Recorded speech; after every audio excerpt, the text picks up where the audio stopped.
Foreign service একাডেমিতে 2 দিন পর ফের রাজনৈতিক দলগুলোর সঙ্গে ঐক্যমত্য কমিশনের বৈঠক। কিছুক্ষণ পর অমীমাংসিত ইস্যুগুলো নিয়ে হবে আলোচনা। সরকারি চাকরিতে বৈষম্য বিলোপের লড়াই দিয়ে শুরু। ইতিহাসের বাঁক বদলে দেয় 24শে জুলাই। পুরো মাস জুড়েই সক্রিয় ছিলেন শিক্ষার্থীরা। খেলাপির বড় অংশ সরকারি ব্যাংকে হলেও আস্থা কমেনি গ্রাহকের। 9 মাসে ডিপোজিট সংগ্রহ 34,000 কোটি টাকা। সঠিক পথে পরিচালনার কারণেই হয়নি সংকট, সুশাসন নিশ্চিতের তাগিদ। এবং শর্ত সাপেক্ষে গাজায় 2 মাসের যুদ্ধবিরতিতে রাজি ইসরায়েল, বললেন ট্রাম্প। আনুষ্ঠানিক সিদ্ধান্ত জানায়নি তেল আবিব ও হামাস। দখলদার বাহিনীর অব্যাহত হামলায় নিহত আরও 70।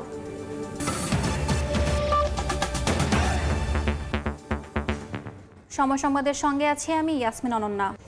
আশুলিয়ায় হত্যার পর 6 জনের লাশ পোড়ানোর মামলায় আনুষ্ঠানিক অভিযোগ দাখিল করা হবে আজ। আন্তর্জাতিক অপরাধ ট্রাইব্যুনাল 2-এ আনুষ্ঠানিক চার্জ দাখিল করা হবে। এর আগে গত 19 জুন এই মামলার তদন্ত প্রতিবেদন হাতে পায় প্রসিকিউশন।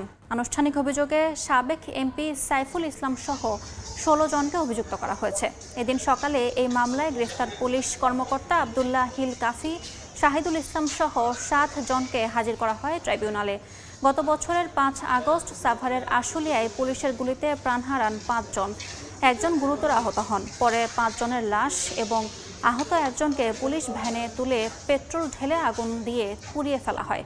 প্রসিকিউশন জানায় এই ঘটনায় 11 সেপ্টেম্বর মানবতা বিরোধী অপরাধের অভিযোগ এনে আন্তর্জাতিক অপরাধ ট্রাইব্যুনালে মামলা করা হয়।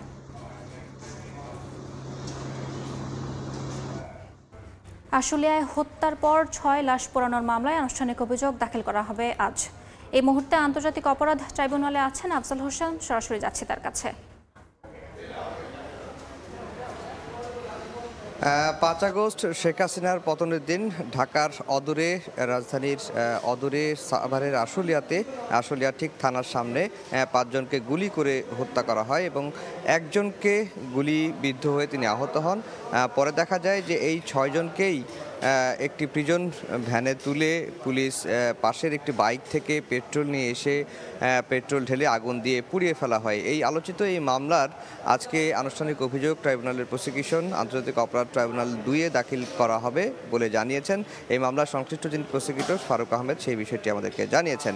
একই সঙ্গে এই মামলার তদন্ত রিপোর্ট আমরা দেখেছি গত 19শে জুনই তদন্ত সংস্থা ট্রাইব্যুনাল প্রসিকিউশনে জমা দিয়েছে এবং এই তদন্ত রিপোর্টে 16 জনকে অভিযুক্ত করা হয়েছে। এর মধ্যে ঢাকা 19 আসনের সাবেক এমপি সাইফুল ইসলাম তিনিও রয়েছেন, ঢাকা জেলা পুলিশ সুপার আবদুল্লাহ হিল কাফি রয়েছেন, পুলিশের আশুলিয়া জোনের এডিসি শাহিদুল ইসলাম, এরকম পুলিশ কর্মকর্তাই বেশি।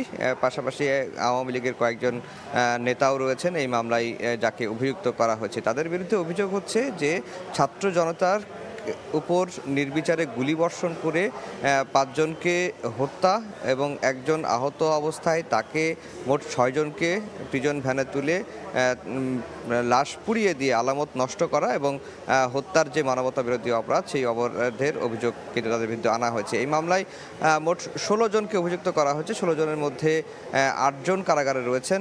এরই মধ্যে ট্রাইব্যুনালে 7 জনকে হাজির করা হয়েছে বলে আমরা জেনেছি বা আমরা দেখেছি। আর বাকি যে আসামিরা রয়েছেন বাকিরা পলাতক রয়েছেন। আজকে আনুষ্ঠানিক অভিযোগ দাখিলের পরে যে প্রক্রিয়াটি শুরু হবে সেটি হচ্ছে যে আনুষ্ঠানিক অভিযোগটি আমলে নেবেন ট্রাইব্যুনাল। প্রসিকিউশনের বক্তব্যে যদি আদালত সন্তুষ্ট হন তাহলে অভিযোগটি আমলে নেবেন। আমলে নেয়ার পরে যারা পলাতক আসামি রয়েছেন তাদের বিরুদ্ধে আবারও পুনরায় গ্রেফতারি পরোয়ানা জারি করা হবে। তারপরেও যদি আসামিদেরকে গ্রেফতার করা না যায় এরপরে পত্রিকায় বিজ্ঞপ্তি দেওয়া হবে তাদেরকে ট্রাইব্যুনালে হাজির হওয়ার জন্য। এরপরেও যদি পলাতক আসামিরা হাজির না হন তাহলে তাদের পক্ষে রাষ্ট্রনিযুক্ত আইনজীবী নিয়োগ করা হবে এবং রাষ্ট্রনিযুক্ত আইনজীবী নিয়োগ করার পরে অভিযোগ গঠনের শুনানি হবে এবং অভিযোগ গঠনের শুনানিতে আদালত যদি সন্তুষ্ট হন তাহলে তাদের বিরুদ্ধে আনুষ্ঠানিকভাবে বিচার শুরু হবে। এরপরে সাক্ষ্য প্রমাণ উভয় পক্ষের যুক্তিতর্ক উপস্থাপনের পরই মামলাটি রায়ের পর্যায়ে যাবে। মোটামুটি যেটি বলা চলে যে আজকে আশুলিয়ার যে 6 লাশ পোড়ানোর মামলায় আনুষ্ঠানিক অভিযোগ দাখিল করতে যাচ্ছে প্রসিকিউশন। এ নিয়ে মোট 4টি মামলার আনুষ্ঠানিক অভিযোগ দাখিল করা হবে এবং 4টি মামলার আনুষ্ঠানিক বিচারের শুরু হয়ে গেল এটি বলাই যায়। তো এই ছিল আন্তর্জাতিক অপরাধ ট্রাইব্যুনাল থেকে আমার কাছে সবশেষ খবর। সরাসরি যুক্ত ছিলাম আন্তর্জাতিক অপরাধ ট্রাইব্যুনাল থেকে। রাষ্ট্র সংস্কারে অন্তর্বর্তী সরকার গঠিত ঐকমত্য কমিশনের সঙ্গে রাজনৈতিক দলগুলোর বৈঠক চলমান রয়েছে। দ্বিতীয় ধাপের আলোচনায় শর্ত সাপেক্ষে সংবিধানের ৭০ অনুচ্ছেদ ও প্রধানমন্ত্রীর মেয়াদ নিয়ে প্রাথমিক ঐকমত্য হয়েছে। এছাড়া মৌলিক সংস্কার নিয়ে আলোচনা চলছে। ২ দিনের বিরতির পর আজ ফের সংলাপ শুরু হচ্ছে। ধারাবাহিক আলোচনার মধ্য দিয়ে দ্রুত সংস্কার চূড়ান্ত করতে চায় ঐকমত্য কমিশন। এর আগে গত রোববার বেইলি রোডে ফরেন সার্ভিস একাডেমিতে বেলা 11:30 থেকে বিকেল 5:30 পর্যন্ত এই সংলাপ চলে। কমিশনের দ্বিতীয় দফা সংলাপের ৭ম দিনের আলোচনার বিষয় ছিল সাংবিধানিক ও সংবিধিবদ্ধ প্রতিষ্ঠানের নিয়োগ কমিটি, দ্বিকক্ষ বিশিষ্ট সংসদ, উচ্চ কক্ষের নির্বাচন প্রক্রিয়া এবং উচ্চ কক্ষের দায়িত্ব ও ভূমিকা। এছাড়া আগের দিনের কয়েকটি বিষয় অসমাপ্ত আলোচনা নিয়ে আবার আলোচনা হয়। জুলাই মাসেই কমিশন জাতীয় ঐকমত্যের একটি সনদে পৌঁছাতে চায়। তাই সকল রাজনৈতিক দলগুলোর সদিচ্ছায় আজকের বৈঠক অত্যন্ত গুরুত্বপূর্ণ। তাই আজকের আলোচনায়ও নতুন কোনো বিষয় রাখা হয়নি। আগের বিষয়গুলো নিয়ে আলোচনা হবে। ২৪-এর রক্তাক্ত জুলাইয়ে সরকারি চাকরিতে বৈষম্য বিলোপের লড়াইয়ে নেমেছিল শিক্ষার্থীরা।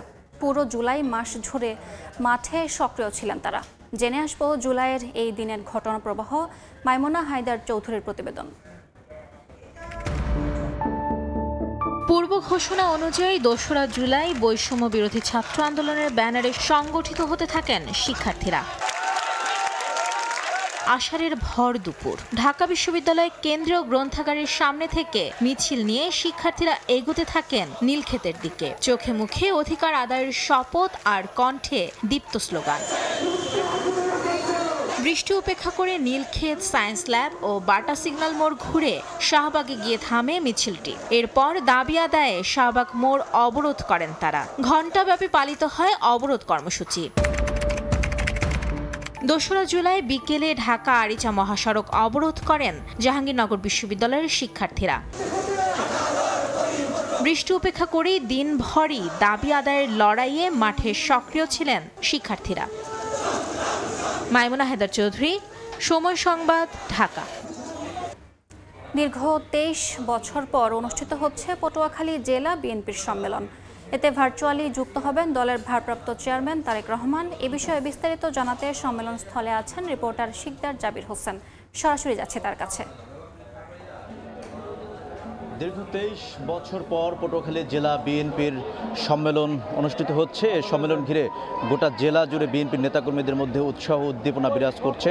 আমরা দেখতে পাচ্ছি সকাল থেকে বিএনপির নেতাকর্মীরা দলে দলে মিছিল নিয়ে এই পটুয়াখালীর যে ব্যায়ামাগার মোড়, সে ব্যায়ামাগার মোড়ের সম্মেলন স্থলে এসে জড়ো হয়েছেন। বিএনপির নেতাকর্মীরা বলছেন দীর্ঘ সময় তারা আসলে এই ভোটের মাধ্যমে তাদের নেতা নির্বাচিত করতে পারেননি। এবার তারা সরাসরি কাউন্সিলরদের প্রত্যক্ষ ভোটে তাদের নেতা নির্বাচিত করতে পারবেন। এটি বাংলাদেশে বিরল দৃষ্টান্ত স্থাপন করবেন বলেও কিন্তু জানিয়েছেন বিএনপির নেতাকর্মীরা। বিএনপির প্রশিক্ষণ বিষয়ক সম্পাদক এবিএম মোশাররফ হোসেন আমাদেরকে জানিয়েছেন যে জেলা বিএনপির এই সম্মেলনে বিএনপির ভারপ্রাপ্ত চেয়ারম্যান তারেক রহমান উপস্থিত থাকবেন এবং সরাসরি ১৫০০ যে কাউন্সিলর রয়েছে, ভোটার রয়েছে, ভোটারদের প্রত্যক্ষ ভোটে সুশৃঙ্খল পরিবেশে এখানে ভোট অনুষ্ঠিত হবে এবং এই ভোট গ্রহণের মাধ্যমে জেলা বিএনপির সর্বোচ্চ কর্ণধার অর্থাৎ জেলা বিএনপির সভাপতি এবং সাধারণ সম্পাদক নির্বাচিত হবেন। এটি গোটা দেশের মধ্যে একটি দৃষ্টান্ত স্থাপন করবে, সেটি কিন্তু তিনি বলছেন।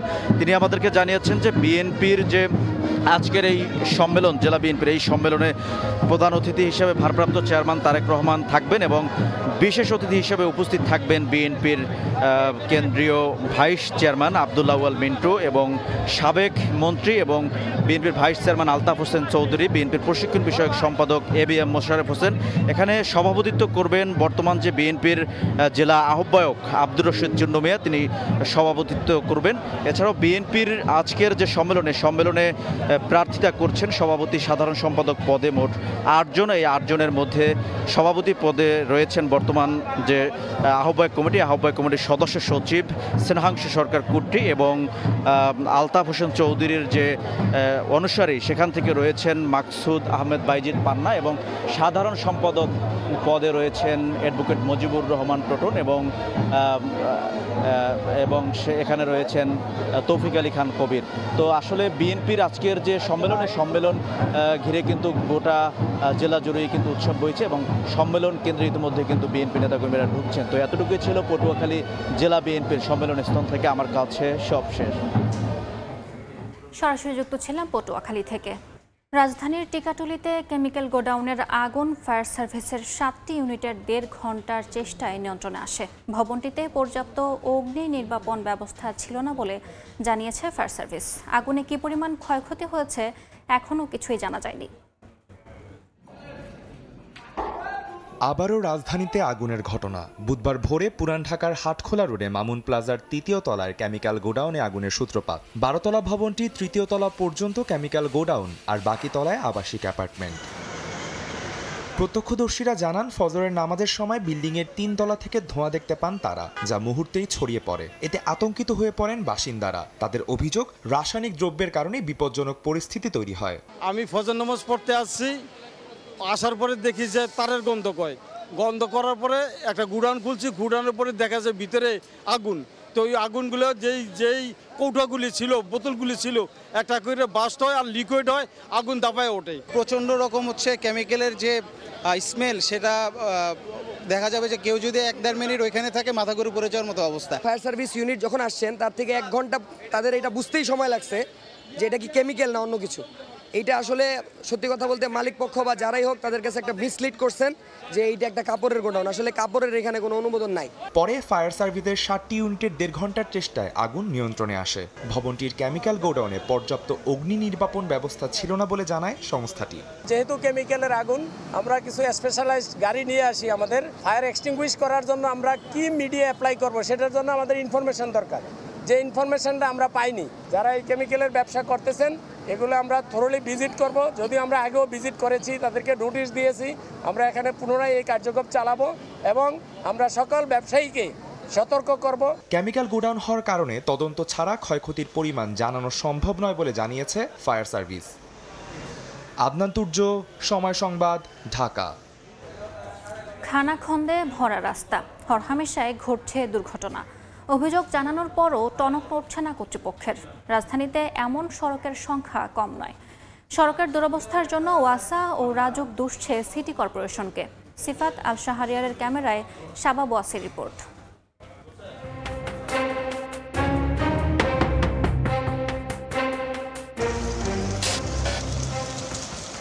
রাজধানীর 100 ফিট এলাকা 8 বছর ধরে মুদির দোকান চালাচ্ছেন রাসেল খান। এই দোকানের আয় থেকেই চলে সংসার। তবে 1.5 বছর ধরে দেখছেন না লাভের মুখ। এর মূল কারণ রাস্তার দুরবস্থা। 8 বছরের মধ্যে 1.5 বছর আমরা যে লস খাইছি এই শুধু এই রাস্তাটার কারণে।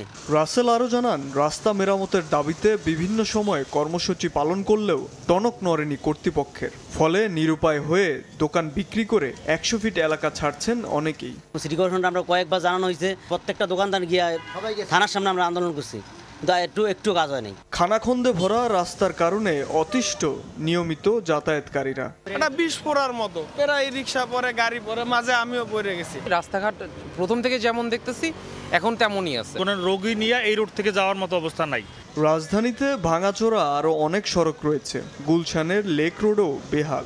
নির্মাণের পর একবারও সংস্কার করা হয়নি সড়কটি। 10 থেকে 12 বছর আগে রাস্তাটা কাজ হয়েছে, তারপর থেকে এই রাস্তায় কোনো কাজই হয়নি। গাড়ি চলে যাইতেছে, দেখা গেল পানি সমস্ত শরীরটা ভিজে গেল। এখান থেকে যাইবা গেলে এখানে একটা গাত আছে, পড়ে গেছে অলরেডি। একাধিকবার অভিযোগ জানানোর পরেও অবহেলিত রয়ে গেছে রাজধানীর বেশ কিছু এলাকার প্রধান সড়কগুলি। ফলাফল, সীমাহীন ভোগান্তিতে এলাকাবাসী। হরহামেশাই ঘটছে দুর্ঘটনা, তবুও টনক নড়ছে না প্রশাসনের।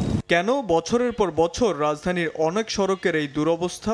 উত্তর সিটি কর্পোরেশন বলছে 100 ফিটে ভাঙ্গাচোরা রাস্তার জন্য দায়ী ওয়াসা, আর লেক রোডের দায় রাজুকের। 100 ফিট রোডটা শেষ হয়নি, তার একটা কারণ হচ্ছে গিয়ে ওয়াসার একটা সুপেয় পানির একটা প্রজেক্ট। ওই প্রজেক্টটা বিভিন্ন কারণে ডিলে হওয়াতে এই কাজটা করতে পারেনি। হাতিরঝিল গুলশান লেকটা রাজুকের, এবং এই পেরিফেরাল যে রোডগুলো আছে সেটাও রাজুকের। গত 3 মাস আগে রাজুক আমাদেরকে এটা হ্যান্ডওভার করেছে। সিটি কর্পোরেশনের আওতায় আসা নতুন ওয়ার্ডগুলোর মধ্যেও রয়েছে অনেক অবহেলিত সড়ক। মেরামতে 4,000 কোটি টাকার মাস্টার প্ল্যান প্রকল্প নেওয়া হলেও এখনও কাজ শুরু হয়নি। শাবাব ওয়াসি, সময় সংবাদ, ঢাকা। খেলাপির বড় অংশ সরকারি ব্যাংকে হলেও আমানতে আস্থা কমেনি গ্রাহকের। গত 9 মাসে ডিপোজিট সংগ্রহ হয়েছে প্রায় 34,000 কোটি টাকা। সঠিক পথে পরিচালনার কারণে এই সংকট হয়নি বলে মত কর্মকর্তাদের। এছাড়া পদোন্নতিতে আমানত সংগ্রহের লক্ষ্য ও খেলাপি আদায়ের শর্তে ব্যাংকারদের মধ্যে জাগরণ তৈরি হয়েছে বলেও মত তাদের। সুশাসন নিশ্চিত হলে ব্যাংক খাত ঘুরে দাঁড়ানোর আশা অর্থনীতিবিদদের। কাজল আব্দুল্লাহর রিপোর্ট। গণঅভ্যুত্থানে শেখ হাসিনা পালিয়ে যাওয়ার পর রাষ্ট্রের প্রতিটি খাতেই স্পষ্ট হয়ে উঠেছে আওয়ামী লীগ সরকারের ক্ষত। বিশেষ করে ব্যাংক খাত। একদিকে আমানত সংগ্রহ, অন্যদিকে অনিয়ম করেই ঋণের নামে লোপাট হয়েছে লাখ লাখ কোটি টাকা। খেলাপি সঠিক তথ্য গোপন রেখেও প্রতারণা করা হয় সাধারণ গ্রাহকের সঙ্গে। ধীরে ধীরে ব্যাংক খাতের খেলাপি অর্থের পরিসংখ্যান প্রকাশ করতে থাকে বাংলাদেশ ব্যাংকের বর্তমান পর্ষদ। উঠে আসে মার্চ পর্যন্ত বিতরণকৃত ঋণের মধ্যে খেলাপির পরিমাণ 24.13%, অর্থাৎ 4,20,000 কোটি টাকা। এর মধ্যে 45% খেলাপি সরকারি ব্যাংকগুলোতে। এত কিছুর পরও ভঙ্গুর সরকারি ব্যাংকের প্রতি আস্থা কমেনি গ্রাহকের। বাংলাদেশ ব্যাংকের রিপোর্ট অনুযায়ী গত জুলাই থেকে মার্চ পর্যন্ত 9 মাসে 4 ব্যাংকের আমানত সংগ্রহ হয়েছে 34,254 কোটি টাকা। ব্যাংকাররা জানান দক্ষ ব্যবস্থাপনায় ফিরছে আস্থা। ব্যাংকগুলো স্থিতিশীল অবস্থা আসলেই তো দেশের আর্থিক অবস্থা স্থিতিশীল আসবে। আমাদের রিকভারিও আগের চেয়েও ভালো অবস্থায় যাচ্ছে, আমাদের শৃঙ্খলা যেটা সেটাও একটা ভালো অবস্থায় আসছে। এদিকে প্রথমবারের মতো কর্মীদের আমানত সংগ্রহের টার্গেট দেয়া, খেলাপি আদায়ে প্রণোদনা সহ উপশাখা করার উদ্যোগ নিয়েছে খেলাপির ভারে নুয়ে পড়া জনতা ব্যাংক। পারফরমেন্স বেস একটা এসিআর করার জন্য চিন্তা করছি। সেখানে একজন ডিপোজিট কালেকশন করতে পারলে সেই ফুল তার পুরো টার্গেট কালেকশন করতে পারলে 5 পাবে, অর্ধেক করতে পারলে 5 মানে 2.5 পাবে, এরকমভাবে 3-এর নিচে করতে পারলে সে 0 পাবে।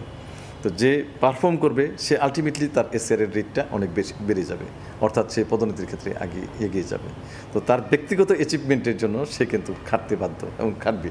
গাইডলাইন মেনে চললে সম্পদশালী ব্যাংকগুলো 1 থেকে 1.5 বছরের মধ্যে আবারও শক্তিশালী হবে বলে আশা অর্থনীতিবিদদের। লোন নিয়ে সে অনিয়ম করতেছে, সে অনিয়ম করার প্রবণতা এখন কমতেছে। আগে যেরকম মানে উপর থেকে অর্ডার দিলেই আপনার লোন পাস হয়ে যেত, এখন সেটা হচ্ছে না। এইটা যদি কন্টিনিউ করে 1 বছর 1.5 বছরে এটা দেখবেন যে কিছুটা অনেকটা লাইনে চলে আসবে। সরকারি ব্যাংকে জানুয়ারি মার্চ কোয়ার্টারে আমানত বাড়লেও বেসরকারি ব্যাংকগুলোতে আমানত কমেছে প্রায় 2,000 কোটি টাকা। চলতি বছরের এপ্রিল পর্যন্ত ব্যাংক খাতের মোট আমানতের পরিমাণ দাঁড়িয়েছে 18,20,000 কোটি টাকা। কাজল আব্দুল্লাহ, সময় সংবাদ, ঢাকা। সমুদ্রগামী জাহাজ মালিকের দেশ হিসেবে প্রথমবারের মতো জাতিসংঘের সহযোগী সংস্থা আংটারের তালিকায় স্থান করে নিয়েছে বাংলাদেশ। 102টি পণ্যবাহী মাদার ভেসেল এবং 170টি মাছ ধরার ফিশিং ভেসেল জাহাজ নিয়ে সবশেষ তালিকায় বাংলাদেশের স্থান হয়েছে 35তম। অবশ্য বিশ্ব বাণিজ্য নিয়ে কাজ করা সংস্থাটির গুরুত্বপূর্ণ এই তালিকায় 35টি দেশকে স্থান দেওয়া হয়। শাখাউত টিপুর ক্যামেরায় বিস্তারিত জানাচ্ছেন কমল দে। স্বাধীনতার পর মাত্র 2টি জাহাজ নিয়ে সমুদ্র বাণিজ্য শুরু করেছিল সরকারি প্রতিষ্ঠান বাংলাদেশ শিপিং কর্পোরেশন, আর বেসরকারি পর্যায়ে বাংলাদেশ জাহাজের মালিক হয়েছিল বিগত 2013 সালে। এর মধ্যে মাত্র 12 বছরে বাংলাদেশি মালিকানাধীন পণ্যবাহী মাদার ভেসেল রয়েছে 102টি। এই অবস্থায় জাতিসংঘের সহযোগী সংস্থা united nation leading institution trade and development UNCTAD রিপোর্টে স্থান করে নিয়েছে বাংলাদেশ। এই প্রথম আমরা বাংলাদেশ টপ 35 শিপ ওনিং নেশনের ভিতরে আমরা প্রবেশ করেছি, আর এর ফলে আমরা আন্তর্জাতিকভাবে শিপ ওনিং কান্ট্রি হিসেবে পরিচিতি লাভ করব। আংটারের তালিকা অনুযায়ী বিশ্ব সমুদ্র বাণিজ্যে 0.2% হিস্সা রয়েছে বাংলাদেশের মালিকানাধীন জাহাজগুলোর। এসব জাহাজ দিয়ে প্রতি বছর 52,57,000 মেট্রিক টন পণ্য বহন করা হয়। মূলত চট্টগ্রাম বন্দরকে কেন্দ্র করেই গড়ে উঠছে দেশীয় মালিকানাধীন জাহাজের হাজার কোটি টাকার এই বাণিজ্য। আর তাই জাহাজ শিল্পের বিকাশে বন্দরকে আরও বেশি সক্রিয় করার কথা জানালেন বন্দর চেয়ারম্যান। ট্রেড রুট ডাইভার্সিটি হবে এবং এর সাথে আপনার কার্গোর ফ্লোটাও বেড়ে যাবে এবং গ্লোবালি আমাদের যে কানেক্টিভিটি সেখানে কিন্তু আমরা খুব মানে স্পিডি আপনার করতে পারবো, ডেলিভারি দিতে পারবো। আনট্রেডের তালিকায় স্থান পাওয়ার মাধ্যমে আন্তর্জাতিক সমুদ্র পরিবহন বাণিজ্যে এখন বাংলাদেশি মালিকদের যেমন কদর বাড়বে, তেমনি বিদেশি ব্যবসায়ীরাও বাংলাদেশি জাহাজ ভাড়া নিতে আর দ্বিধা করবে না। অবশ্য পণ্য নিয়ে আসা বাংলাদেশি পতাকাবাহী জাহাজকে অগ্রাধিকার ভিত্তিতে বার্থিং সুবিধা দিতে আগে চট্টগ্রাম বন্দরে ফ্ল্যাগ ভেসেল নীতিমালা কার্যকর রেখেছে। বর্তমানে আমাদের ফ্ল্যাগশিপ বাংলাদেশের জাহাজ যারা ক্যারিয়ার আছে সেই সমস্ত জাহাজ প্রাধিকার ভিত্তিতে বন্দরে বার্থিং পায়। যদি আরও জাহাজ যুক্ত হয় সেই ক্ষেত্রে তারা আরও এই সুযোগ সুবিধা পাবে।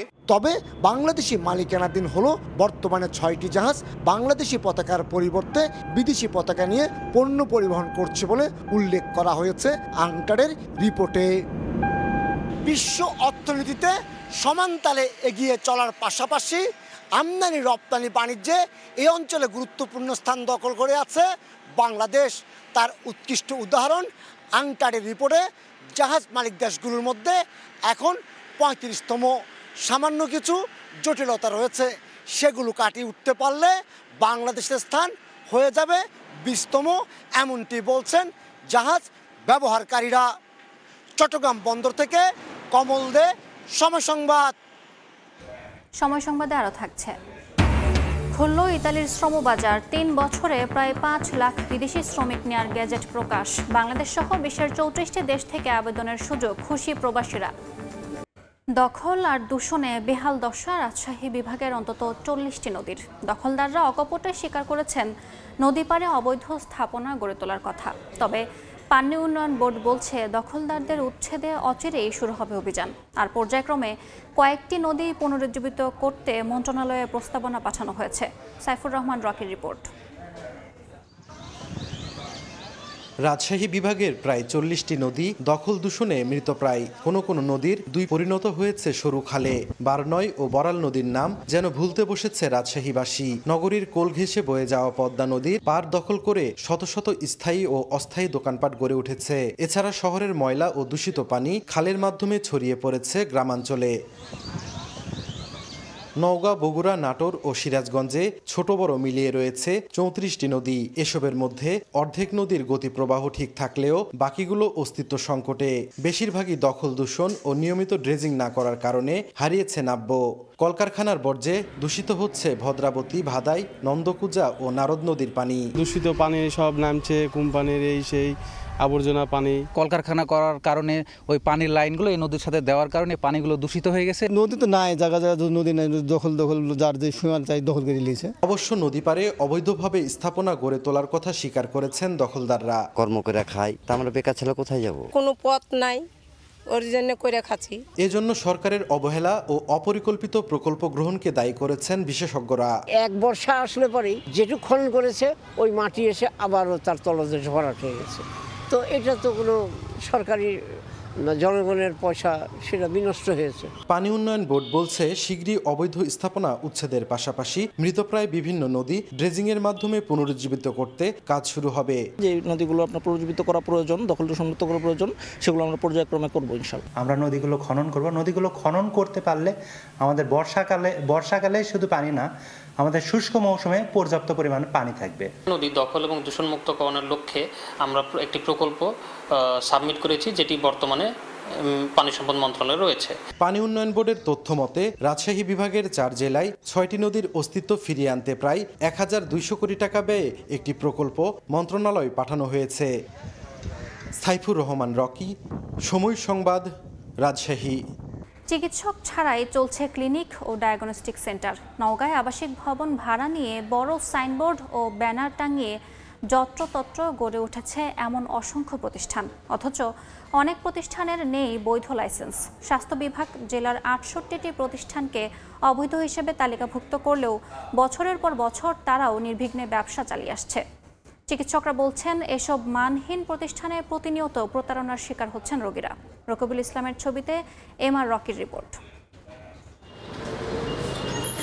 নওগাঁ শহরের দয়ালের মোড় এলাকায় রয়েছে কয়েক ডজন বেসরকারি ক্লিনিক ও ডায়াগনস্টিক সেন্টার। এমন সেবা কেন্দ্র ছড়িয়ে পড়েছে জেলার বিভিন্ন প্রান্তে, অধিকাংশই গড়ে উঠেছে আবাসিক ভবনে। দৃষ্টিনন্দন ব্যানার, অফারের ফাঁদ আর দালাল চক্রের মাধ্যমে রোগী টেনে এনে চালানো হচ্ছে মানহীন চিকিৎসা সেবা।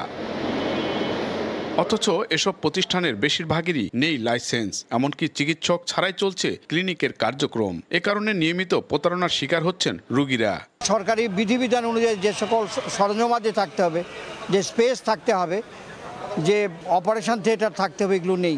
একটা ক্লিনিকে গেলেই মনে করেন তাবা ওদের পরিচালনা যেটা আছে সেখানেই লিখবে, অন্য কোথাও যদি টেস্ট করা হয় একটু কমে পাওয়া যায়, কিন্তু ওটা আর ওদের কাছে ভালো হয় না। ক্লিনিক মালিক সমিতি বলছে রহস্যজনক কারণে এসব মানহীন প্রতিষ্ঠান বন্ধ হচ্ছে না, এতে বাড়ছে স্বাস্থ্য ঝুঁকি। অনিবন্ধন করে এগুলো বন্ধ না করি তারা তো আসবেই। এই জায়গাগুলো বন্ধ হলে বাধ্য হয়ে তারা নিবন্ধিত জায়গায়, কোয়ালিফাইড জায়গায়, যোগ্য জায়গায় তারা আসবে এবং কোয়ালিটি সার্ভিস পাবে। যে ক্লিনিকে চিকিৎসক নাই সেই ক্লিনিকটাকে চিকিৎসক ক্লিনিক বলাই উচিত না। তা আমাদের নওগাঁ জেলায় বেশিরভাগ ক্লিনিকে কোনো চিকিৎসকের পদায়ন থাকে না, তার কোনো চিকিৎসক নিয়োগ দেয় না, কোনো ডিউটি ডাক্তার নাই, অথচ অপারেশন হরদম হচ্ছে। তবে শীঘ্রই কঠোর ব্যবস্থা নেওয়ার আশ্বাস সিভিল সার্জনের। প্রশাসনকে তালিকা দিয়েছি, অনুরোধ করেছি, তারা আমাকে বলেছে যে তারা সহযোগিতা করবে। তাদের যদি সহযোগিতা পাই আমরা এদেরকে স্থায়ীভাবে বন্ধ করে দিতে পারবো। নওগাঁ ক্লিনিক মালিক সমিতির নিবন্ধিত সদস্য সংখ্যা 278টি, স্বাস্থ্যসেবা প্রদানকারী প্রতিষ্ঠান। নেই অবকাঠামো, নেই চিকিৎসক, বাসা বাড়ি ভাড়া নিয়ে রীতিমতো খুলে বসা হয়েছে ক্লিনিক ও ডায়াগনস্টিক সেন্টার। জেলা স্বাস্থ্য বিভাগ বলছে এই মুহূর্তে জেলায় 297টি ক্লিনিক ও ডায়াগনস্টিক সেন্টারের নিবন্ধন রয়েছে। এর বাইরে আরও অন্তত 68টি ক্লিনিক ও ডায়াগনস্টিক সেন্টার রয়েছে যাদের কোনো কাগজপত্রই নেই। রমরমা এই কারবারে সাধারণ মানুষ প্রতারিত হচ্ছে। এমআর রকি, সময় সংবাদ, নওগাঁ। নওগাঁর আড়তে বেড়েছে আমের সরবরাহ, বিপরীতে পড়ে গেছে দাম। এ অবস্থায় আমের ভালো দাম পেতে নওগাঁয় আমকেন্দ্রিক শিল্প প্রতিষ্ঠান গড়ে তোলার দাবি বাগান মালিকদের। সঠিক বাজার মূল্য নিশ্চিতে কাজ করা হচ্ছে বলে জানিয়েছে জেলা প্রশাসন। এমআর রকির রিপোর্ট, ছবি তুলেছেন রকিবুল ইসলাম। বাগান থেকে ক্যারেটে ভরে হাটে আম আনছেন চাষিরা। বেশ কিছুদিন ধরে নওগাঁর সাপাহারের হাটে বেড়েছে আমের সরবরাহ। আম কিনতে ভিড় বেড়েছে দূরের ব্যাপারীদের। হাটে ভালো মানের প্রতিমন ল্যাংড়া 1600 টাকা, হিমসাগর 1500 টাকা, 2800 থেকে 3000 টাকায় এক মন আম্রপলি আর 1300 থেকে 1400 টাকা মন দরে বিক্রি হচ্ছে হাঁড়ি ভাঙ্গা। বাগান মালিকরা বলছেন এবার তাদের খরচ বাড়লেও কমেছে দাম। সাপাহারে প্রচুর আমের আমদানি। গত 5 বছর আম চাষ করে আছি, কিন্তু এই বছরের মতো আম চাষ করে বিপদে পড়ছে আমরা কৃষকেরা। আমের বাজার যেগুলো 4000 ছিল ওই আম 2800-2500 করে দিতে হচ্ছে, আমাদের অনেক লোকসান। যে আমটা দাম ছিল মনে করেন 3500 টাকা, সে আমটা মনে করেন এখন 2000 টাকা, 2100 টাকা।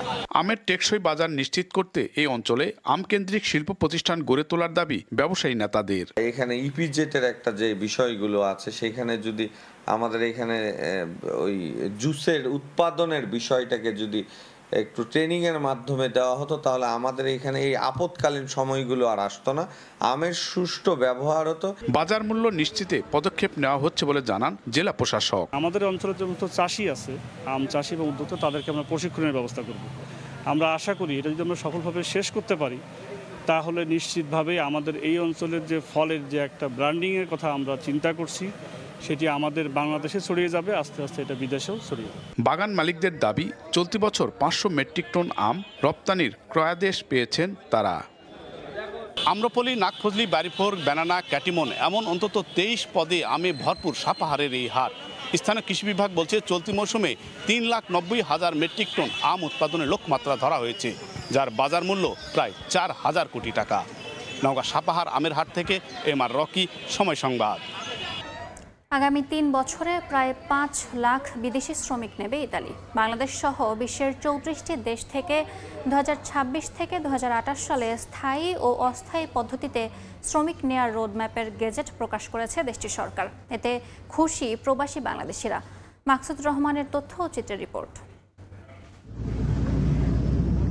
শিল্প সমৃদ্ধ প্রাচীন সভ্যতার দেশ ইতালি। দেশটির কৃষি, শিল্প ও পর্যটন ক্ষেত্রে প্রতি বছর প্রয়োজন হয় লাখ লাখ নতুন শ্রমিক। এদের একটি বিশাল অংশ নেওয়া হয় বিদেশ থেকে। 2026 থেকে 2028 সাল এই 3 বছরে বিশ্বের বিভিন্ন দেশ থেকে 4,97,550 জন শ্রমিক নেওয়ার ঘোষণা দেয় ইতালীয় সরকার। এই প্রক্রিয়ায় 2026 সালে 1,64,850 জন শ্রমিকের কোটা নির্ধারণ করে দেশটির সরকার। আগামী বছর 12 জানুয়ারি কৃষি, 9 ফেব্রুয়ারি পর্যটন, 16 ফেব্রুয়ারি স্থায়ী ও স্বকর্মসংস্থান, 18 ফেব্রুয়ারি দক্ষ ও উচ্চমান অভিজ্ঞতা সম্পন্ন শ্রমিকদের আবেদন গ্রহণ করা হবে বলে জানা গেছে। তথ্য মতে এই বছরও 4 ক্যাটাগরিতেই অনেক বাংলাদেশি আবেদন করার সুযোগ পাবেন এবং অনেকে জয়ী হবেন বলে আশা করা হচ্ছে। ইতালি সরকারের এমন উদ্যোগে খুশি প্রবাসী বাংলাদেশিরা। আমি মনে করি নতুন করে যারা আসতেছেন বা আসবেন তারা সতর্কতা অবলম্বন করবেন এবং লেনদেনের ক্ষেত্রে সাবধানতা অবলম্বন করবেন। অসাধু ব্যবসায়ীদের খপ্পরে পড়ে অনেকেই অনেক কিছু বিসর্জন দিতে হয়েছে, অনেকে এখনো ভিসার জন্য অপেক্ষা করছে দেশে। সো যারাই আসার চিন্তা করছেন তারা অবশ্যই সতর্কতার সাথে সবকিছু অবলম্বন করে তারপর আবেদন করবেন। উন্নত জীবনের প্রত্যাশায় গত কয়েক বছরে স্পন্সর ভিসার মাধ্যমে অসংখ্য বাংলাদেশি আবেদন করেছিলেন ইতালিতে। সামান্য কিছু সংখ্যক অভিবাসন প্রত্যাশী সফলতা অর্জন করতে পারলেও অধিকাংশই ভোগান্তির শিকার হয়েছেন। তাই সামনের বছর আবেদনকারীদেরকে সতর্কতা অবলম্বনের পরামর্শ দিয়েছেন সংশ্লিষ্টরা। মৌসুমী সাথী, সময় সংবাদ। সিরিজ জয়ের স্বপ্ন নিয়ে শ্রীলঙ্কার বিপক্ষে ওয়ানডে সিরিজে মাঠে নামবে বাংলাদেশ। প্রথম ম্যাচটা জয় দিয়ে রাঙাতে চান টাইগারদের নতুন ওয়ানডে অধিনায়ক মেহেদী হাসান মিরাজ। লঙ্কানরা র্যাঙ্কিং এগিয়ে থাকলেও বাংলাদেশ ভালো করতে চায় এই ফরম্যাটে। সিনিয়ররা না থাকলেও তরুণরা সময় পেলে ভালো করবে বলে প্রত্যাশা মিরাজের। অন্যদিকে শ্রীলঙ্কাও মুখিয়ে জয় দিয়ে মিশন শুরু করতে কলম্বোর প্রেমাদাসা আন্তর্জাতিক ক্রিকেট স্টেডিয়ামে ম্যাচ শুরু হবে বাংলাদেশ সময় বিকেল 3টায়। শ্রীলঙ্কা থেকে তারেক হাসান শিমুলের রিপোর্ট। সদ্য সাবেক অধিনায়ক নাজমুল শান্ত মাঠে ঢুকেই গেলেন উইকেট দেখতে। অধিনায়কত্ব ছাড়লেও অভ্যাসটা যে বদলায়নি। সঙ্গে রিটন দাস, পরে যোগ দিলেন মেহেদী হাসান মিরাজও। সাবেক বর্তমান মিলিয়ে 3 অধিনায়কের ছোট্ট একটা মিটিং উইকেটের পাশে। প্রথম ওয়ানডেতে জয় পরাজয়ে উইকেটটা যে হতে পারে বড় নিয়ামক। ছন্ন ছাড়া বাংলাদেশ পছন্দের ফরম্যাটে র্যাঙ্কিংয়ে আছে সবচেয়ে নিচে। মেহেদী হাসান মিরাজ ক্রাইসিস ম্যান। আরও একবার টালমাটাল অবস্থায় তার হাতে দায়িত্ব। নতুনভাবে তার হাত ধরে ঘুরে দাঁড়ানোর প্রত্যাশায় টিম টাইগার্স। এই ফরম্যাটে সবচেয়ে বাজে কেটেছে চ্যাম্পিয়ন্স ট্রফি, আর দ্বিপাক্ষিক সিরিজে হোয়াইট ওয়াশ হয়েছে ক্যারিবিয়ানদের কাছে। লঙ্কানরা আছে আইসিসি র্যাঙ্কিংয়ের 4 নম্বরে। শ্রীলঙ্কায় টাইগারদের ওয়ানডে জয় মাত্র 2টি, তবু জয় দিয়ে শুরু করতে চায় বাংলাদেশ। উইকেটটা অনেক ভালো উইকেট হবে, ব্যাটসম্যানদের জন্য অনেক আইডল হবে, রান করার মতন উইকেট হবে এবং আমরা আসলে চেষ্টা করব যে এখানে রান করাটা, কারণ আমাদের বোলিং অ্যাটাকও খুব ভালো আছে, ওদেরও ব্যাটিং অ্যাটাক খুব ভালো আছে, আপনার বোলিং সাইডও অনেক ভালো। আমার কাছে মনে হয় যে দুই টিমের ব্যালেন্সটা খুবই ভালো। লঙ্কানদের বিপক্ষে ওয়ানডে সিরিজে মাঠে নামার আগে আছে অভিজ্ঞতার ঘাটতি, যা স্বীকার করলেন মেহেদী হাসান মিরাজ। নতুন যুগে মানিয়ে নিতে সময় চাইলেন টাইগার অধিনায়ক। কিছু সিনিয়র প্লেয়ার থাকলে অবশ্যই ভালো লাগতো, আর যেহেতু নেই তাদের জায়গাগুলো কারা আসবে সেটা নিয়ে আমরা পরিকল্পনা করছি। 1-2টা সিরিজই এটা হবে না, এটার জন্য আমাদেরকে একটু সময় দিতে হবে, কারণ একসাথে এতগুলো সিনিয়র প্লেয়ার চলে যাওয়াতে সবার জন্য একটু ডিফিকাল্ট। বৈচিত্র্যময় বোলিং অ্যাটাক নিয়ে ভয় ধরাচ্ছে লঙ্কানরা। টেস্ট সিরিজ জিতে আছে দারুণ আত্মবিশ্বাসে। বাংলাদেশকে অবশ্য এই ফরম্যাটে সমীহ করছে লঙ্কানরা। মিরাজ অধিনায়ক হিসেবে কেমন সেটা জানা নেই, তবে সে ব্যাটার বোলার হিসেবে দারুণ। মুস্তাফিজকে নিয়ে আমরা আলাদা পরিকল্পনা করেছি। এখানে দীর্ঘদিন খেলার অভিজ্ঞতা আছে আমাদের। আমরা জয় দিয়ে শুরু করতে চাই। র্যাঙ্কিংয়ে এগিয়ে থাকলেও আমরা নিজেদের সেরা ক্রিকেট খেলতে চাই। Finally we are good friends. শ্রীলঙ্কার বিপক্ষে সিরিজ মানে ভিন্ন এক উত্তাপ। সাম্প্রতিক সময়ে তৈরি হয়েছে নতুন দ্বৈরথ। লঙ্কানদের মাটিতে মিরাজের অধিনায়কত্বে নতুন দিনের সূচনা হবে কি প্রেমাদাসায়, সেই অপেক্ষায় team Bangladesh. Premadasa international cricket stadium থেকে তারেক হাসান শিমুল, সময় সংবাদ, শ্রীলঙ্কা। সময় সংবাদের শীর্ষ সংবাদগুলো জানিয়ে দিচ্ছে আরেকবার। রাজনৈতিক দলগুলোর সঙ্গে ফের বৈঠকে জাতীয় ঐক্যমত্য কমিশন। অমীমাংসিত বিষয় আলোচনা। জুলাই মাসে জাতীয় সনদ তৈরিতে নেতাদের কার্যকর ভূমিকার আহ্বান। এবং সরকারি চাকরিতে বৈষম্য বিলোপের লড়াই দিয়ে শুরু। ইতিহাসের বাঁক বদলে দেয় জুলাই আন্দোলন। রোদ বৃষ্টি উপেক্ষা করে মাস জুড়ে রাজপথে সক্রিয় ছিলেন শিক্ষার্থীরা।